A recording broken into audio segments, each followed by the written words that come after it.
Hello मेरे प्यारे साथियों। तो सभी को गुड इवनिंग।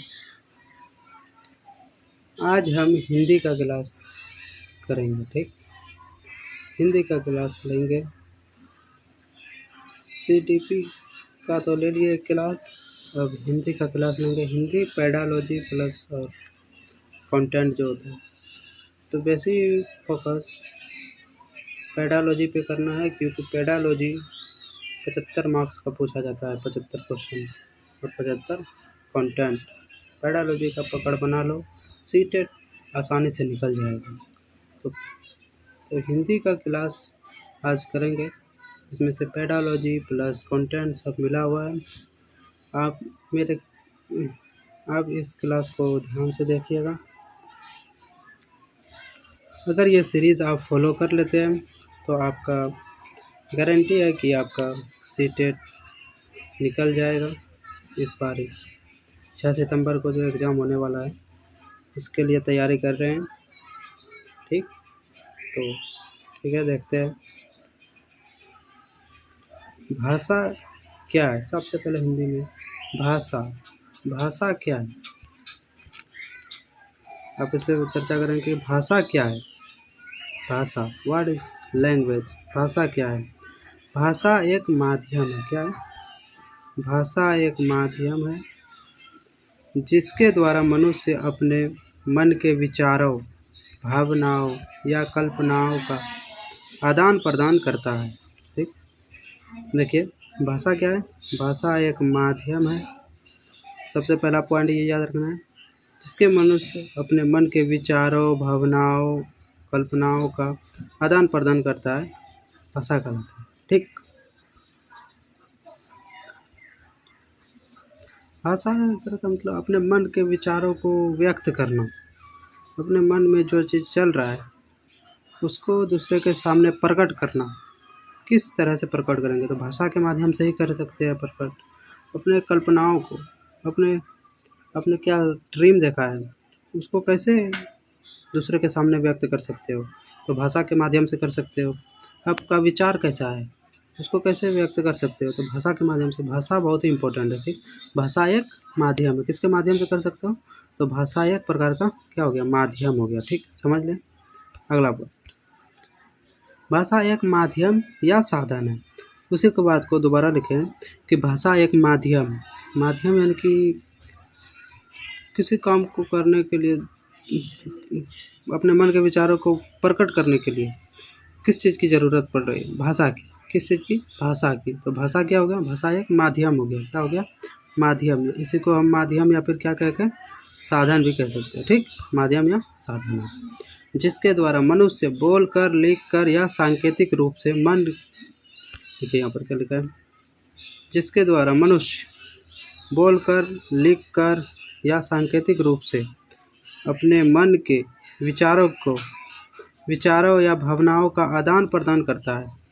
अपने मन के विचारों या भावनाओं का आदान प्रदान करता है, उसको हम क्या बोलते हैं, आदान प्रदान करता है। तो भाषा के माध्यम से ही करता है। तो भाषा क्या होगा, एक तरह का, अर्थात भाषा क्या है, संप्रेषण का माध्यम। क्या है, ये इंपॉर्टेंट पॉइंट है, इसको ध्यान में रखिएगा, ये वाला संप्रेषण। ठीक, इससे क्वेश्चन पूछा जाता है। तो भाषा संप्रेषण का माध्यम है, ये पॉइंट याद रखिएगा। ठीक, भाषा संप्रेषण का माध्यम है।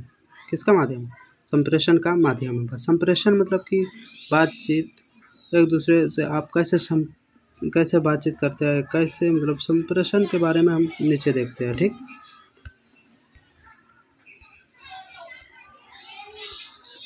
तो आप ये समझ लें, भाषा एक तरह का साधन है या माध्यम है जिसके द्वारा मनुष्य बोल कर, लिख कर या सांकेतिक रूप से अपने मन के विचारों को बोल कर भी हम व्यक्त कर सकते हैं, या लिख करके हम व्यक्त कर सकते हैं, या सांकेतिक रूप से किसी तरह का इशारा करके हम अपने मन के विचारों को व्यक्त कर सकते हैं, अपने भावनाओं को व्यक्त कर सकते हैं। आदान प्रदान मतलब कि दूसरे के सामने रख सकते हैं। ठीक, तो भाषा क्या हो, भाषा एक संप्रेषण का माध्यम होगी। ठीक, तो संप्रेषण के घटक, संप्रेषण का तत्व क्या क्या है, संप्रेषण क्या है। संप्रेषण एक समय का बातचीत हुआ। ठीक, तो जैसे कि देखते हैं संप्रेषण में सबसे पहले प्रेषक। सबसे पहले सेंडर आता है, मतलब कि प्रेषक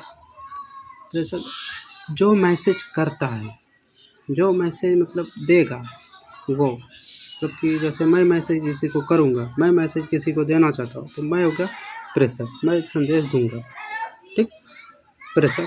उसके बाद संदेश, क्या संदेश, उसके एक क्रम में होगा, ठीक। दूसरा बात संदेश, संदेश क्या संदेश देना चाहते हो, ठीक। उसके बाद उसमें क्या संकेत देना चाहते हो, उसके बाद माध्यम किसका इस्तेमाल करना चाहते हो,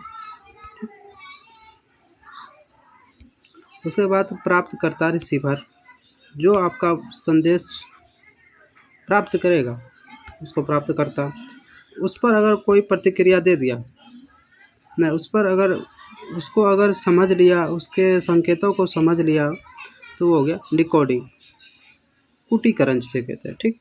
उसके बाद उस समझने के बाद अगर वो व्यक्ति कुछ रिस्पॉन्स देता है, कुछ फीडबैक देता है, या फिर कुछ प्रतिक्रिया देता है, तो वो क्या हो गया प्रतिक्रिया, ठीक। कोई उधर से जवाब देता है ना, तो उसको हो गया फीडबैक, कोई कमेंट करता है तो उसको प्रतिक्रिया या फीडबैक बोलेंगे, ठीक। तो अब हम ध्यान से देखें, प्रेषक, संदेश, ये सब, ठीक। तो सबसे पहले प्रेषक, प्रेषक किसको समझेंगे, मतलब क्या है एक तरह का प्रेषक, संदेश या विचार भेजने वाला व्यक्ति। तो हम पहले ही बोले कि संदेश जो भेजता है, जो मैसेज करेगा, जो मैसेज भेजेगा, तो वो क्या होगा प्रेषक, क्या हो गया प्रेषक, ठीक।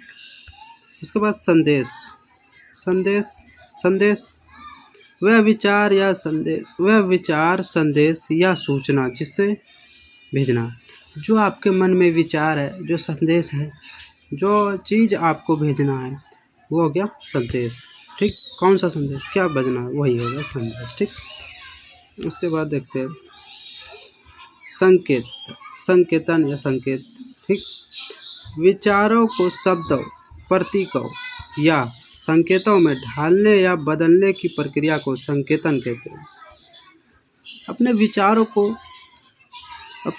को शब्दों में ढालेंगे या फिर उसको प्रतीकों में ढालेंगे, सिंबल दे करके, जैसे कि मैं खुश हूँ, ऐसे करके हम कर सकते हैं कि मैं खुश हूँ, मैं सैड हूँ, तो ऐसे करके कर सकते हैं। ये हम प्रतीकों के माध्यम से कर रहे हैं, संकेतों प्रतीकों के माध्यम से कर रहे हैं। संकेतों में ढालना, शब्दों, प्रतीकों या संकेतों में बदलने की प्रक्रिया संकेतन कहलाएगा, ठीक। संकेतों के माध्यम से, ठीक। उसके बाद माध्यम, देखिए क्या है माध्यम, जिसके द्वारा हम भेजेंगे, तो संदेशों को पहुंचाने का साधन माध्यम कहलाता है। हम संदेश को किसके द्वारा हम दूसरे व्यक्ति के पास भेजेंगे, क्या हम मोबाइल का यूज करेंगे, या फिर हम डाक द्वारा भेजेंगे, या फिर हम यहाँ पर लेटर जो भेजता है, तो किस तरह का, मतलब किस तरह का साधन हम यूज करेंगे, ठीक। वो हो गया माध्यम, क्या हो गया माध्यम, ठीक। और प्राप्तकर्ता जो रिसीवर होगा, मतलब प्राप्तकर्ता जो प्राप्त करेगा संदेशों को, तो ठीक है। तो संदेश पाने वाला, समझने वाला व्यक्ति प्राप्तकर्ता कहलाता है। संदेश जो पाया, आप जिसको संदेश भेजे, वो पा लिया संदेश, वो पाने के बाद अगर वो समझा, वो समझ लिया व्यक्ति, तो वो हो गया प्राप्तकर्ता, वो आपका संदेश पा लिया, तो वो हो गया प्राप्तकर्ता। अब उसके बाद कूटीकरण को समझते हैं। कूटीकरण शब्दों, प्रतीकों या संकेतों को देखकर या सुनकर उसका अर्थ निकालने की प्रक्रिया कूटीकरण कहलाता है। मतलब कि आप संदेश जो भेजे, आपका संदेश में जो संकेत था, आपके संदेश में जो प्रतीक था, जो संकेत था, जो शब्द था, उसको अगर रिसीवर वाला यानी कि प्राप्तकर्ता जो प्राप्त किया, वो अगर समझ लेगा कि हाँ ये क्या कहना चाहता है, इसके प्रतीक का मतलब क्या है, इसका संकेत देख लिया, इसके प्रतीकों को देखा, सुना, शब्दों को, वो कहना क्या चाह रहा है, किस लिए भेजा है, उसको अगर समझ लिया, तो वो हो गया कूटीकरण। क्या हो गया कूटीकरण, ठीक। अगला देखते हैं प्रतिक्रिया। अगर वो समझ लिया, समझने के बाद कुछ रिस्पॉन्स हो, कुछ फीडबैक देगा, कुछ कमेंट करेगा, ठीक। फीडबैक देना प्रतिक्रिया, ठीक। संदेश समझने के बाद प्राप्तकर्ता द्वारा दी गई उत्तर या प्रतिक्रिया, ठीक। तो उसके द्वारा दिए गए कमेंट, उसके द्वारा दिए गए प्रतिक्रिया, उसके द्वारा दिए गए उत्तर जो हम बोले उसके उधर से कुछ तो आएगा ही, तो वो हो गया प्रतिक्रिया उधर से जो आया। ठीक, संप्रेषण की प्रक्रिया के बारे में हम समझेंगे। ठीक, तो संप्रेषण की प्रक्रिया, संप्रेषण की प्रक्रिया दो तरह का होता है लगभग। ठीक, तो पहला नंबर क्या है? एक तरफा संप्रेषण, वन वे कम्युनिकेशन। ठीक, तो एक तरफा संप्रेषण के बारे में हम जानेंगे। तो एक तरफा संप्रेषण क्या है?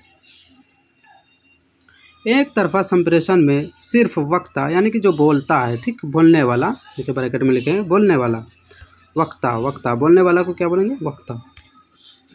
ठीक, एक तरफा संप्रेषण में सिर्फ वक्ता बातचीत में व्यस्त रहता है, श्रोता नहीं।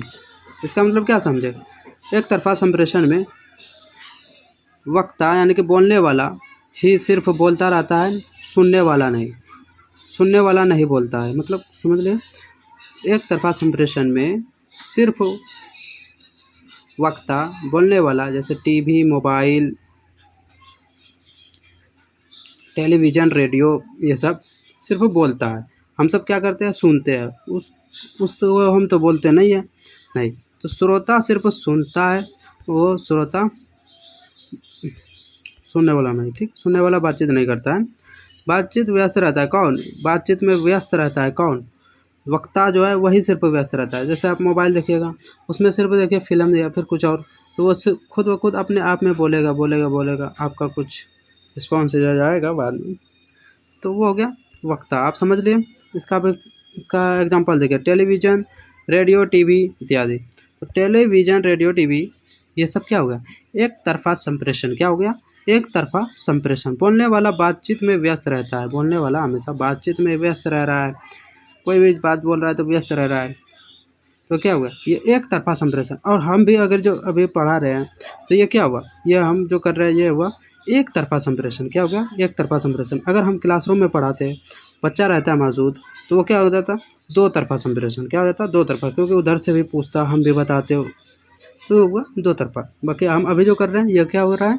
एक तरफा संप्रेषण हो रहा है, तो आप समझिएगा। तो दूसरा नंबर देखिए, दो तरफा संप्रेषण।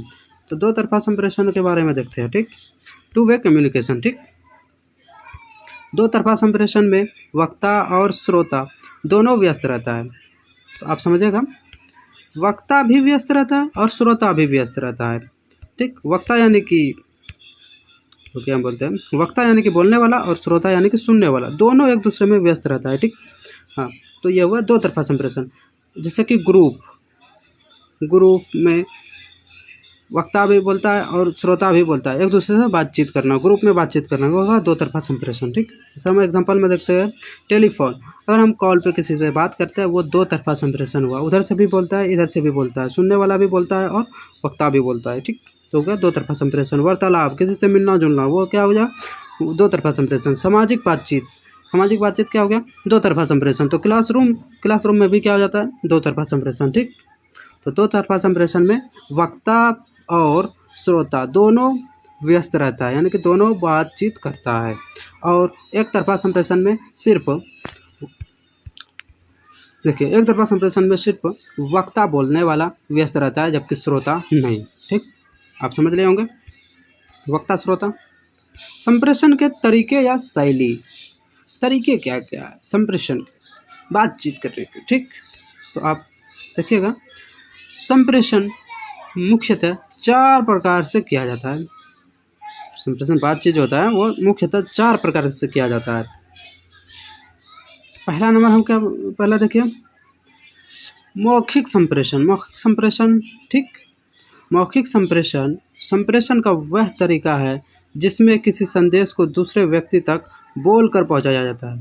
तो आप देखिएगा, मौखिक संप्रेषण में एक दूसरे से बोल करके, एक दूसरे से संपर्क में बोल करके उसको मैसेज को पहुंचाया जाता है। ठीक, तो मौखिक संप्रेषण माने कि बोलना, सिर्फ बात करना, याद रखना। मौखिक संप्रेषण है बोल करके दूसरे को संकेत पहुंचाया जाता है, एक दूसरे को संकेत पहुंचाया जाता है बोल करके, तो हो गया मौखिक संप्रेषण। ठीक, वर्बल कम्युनिकेशन। ठीक, अब देखिए अमौखिक अमौखिक संप्रेषण, ठीक, नॉन वेरिएबल कम्युनिकेशन, ठीक। तो अमौखिक संप्रेषण में क्या करेंगे, देखते हैं। अमौखिक संप्रेषण संप्रेषण का वह तरीका है जिसमें संदेश को शरीर की भाषा, हाव भाव या चेहरे की हरकतों जैसे चीज़ों का उपयोग करते हैं और दूसरे तक पहुंचाते हैं, करके पहुंचाया जाता है। मतलब कि अमौखिक संप्रेषण में हम बोलते नहीं है, क्या करते हैं हम शरीर के भाषा, अलग अलग तरह के शरीर का रिएक्शन, हाव भाव, चेहरे की हरकतें जैसे चीज़ों का उपयोग करके उसको बताने की कोशिश करते हैं। तो क्या है अमौखिक संप्रेषण, ठीक। अब देखिए लिखित संप्रेषण